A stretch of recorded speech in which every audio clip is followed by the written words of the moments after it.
हुई है। तो गौ नवरात्र आते हैं दिवाली के बाद, और उसमें जो अष्टमी तिथि आती है वो है गोपाष्टमी।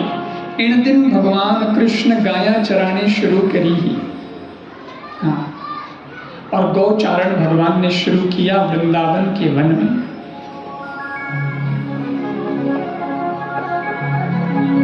प्रकृति आह्लादित है, गौधन भगवान से बहुत ही अनुग्रहित है।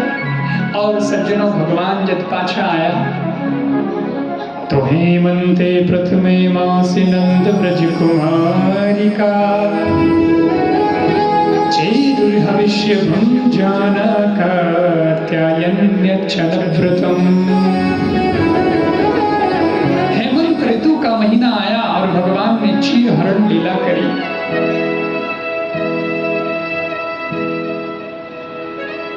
क्षीर हरण की लीला के बारे में लोगों के बड़े प्रश्न हैं, बड़े डाउट हैं।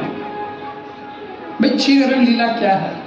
हेमंत ऋतु रो महीनो होतो जने गोपियां यमुना स्नान सवेरे जल्दी करती। एक दिन की घटना, ए स्नान करती जब कपड़ा किनारे माथे रख देती यमुना जी रे, और यमुना जी में निर्वस्त्र स्नान करती। भगवान कृष्ण गोपियों ने कहो एक दिन आप ऐसे स्नान मत किया करो, ये तो शास्त्र विरुद्ध है, निर्वस्त्र स्नान नहीं करना चाहिए, वरुण देवता का अपमान अपराध होता है।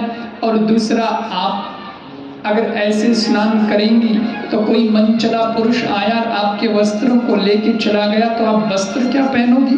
आप तो खतरे में पड़ गई। भगवान तो हम जाए और गोपिया कही बोली ओहो हमें ज्ञान मत दो, मैंने आयाटे ज्ञान दो, ऐसे स्नान करना चाहिए, ऐसे नहीं करना चाहिए, ये करना चाहिए, वो करना चाहिए। सवेरे जल्दी स्नान करा में कोई उठे कोनी, गांव वाला मैं ही उठा और कोई को नहीं उठे। जब तो हिनान करण में तैयार हो जावा, कौन आवे कपड़ा लूं?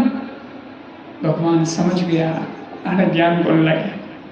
आम तो प्रैक्टिकल समझाना पड़ी।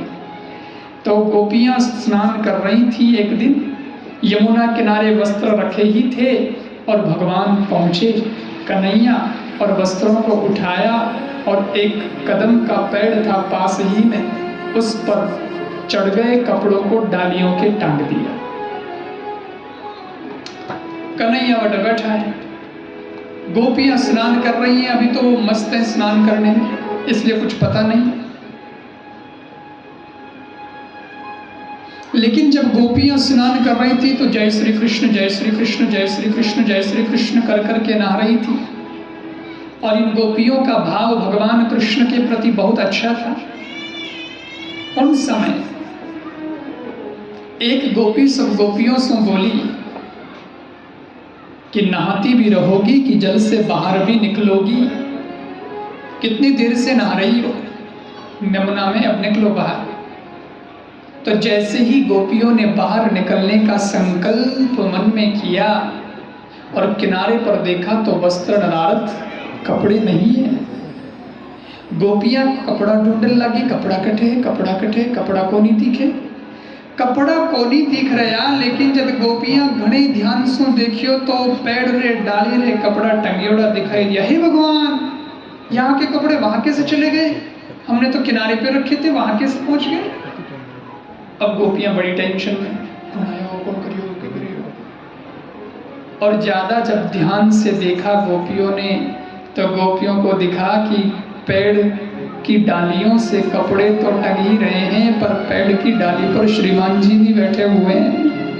कन्हैया कृष्ण जी दिख गए, छोटे से कन्हैया, 5 साल की उम्र, 6 साल की उम्र रही होगी। और गोपियां कन्हैया ने देखन कहो कृष्ण, ओ कन्हैया। भगवान तो वे बोले ही नहीं, हुणियों अणहुणियों कर दियो, देखे ही नहीं बढ़ने, जाने कोई कान है ही को नहीं, होनी चाहिए कौन बह रहा है। अरे हम आपसे कह रही हैं। हाँ जी बोलिए। अब बोले क्या बात है, आपने कपड़े क्यों चुराए हमारे? कपड़ा क्यों चुराया? भगवान क्यों कपड़ा किन के? आपने तो ठाक होनी। अरे बच्चे टंगे नहीं डालियों रे, तो फूल आया है कदम रे। अरे इतना लंबा चौड़ा फूल, एड़ा फूल, गुलाबी, बैंगनी, हरे, लाल। अरे बोले मेरा कदम का पेड़ जग से निराला है, इस पर बड़े फूल आते हैं। आप क्या जानती हैं इसके बारे में?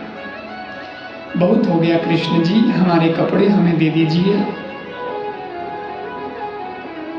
तो भगवान बोले आप बाहर निकलिए और अपने अपने कपड़े जो हैं वो ले लीजिए। गोपियां बोली बारे निकलने लायक तो मैं हाँ को नहीं, कृष्ण बारे निकलने लायक होती तो आप सब प्रार्थना ही क्यों करती? भगवान क्यों मारो तो इच क्यों है? तो गोपियों ने भगवान से प्रार्थना करी, हे श्याम सुंदर तेरा शिव करवा तब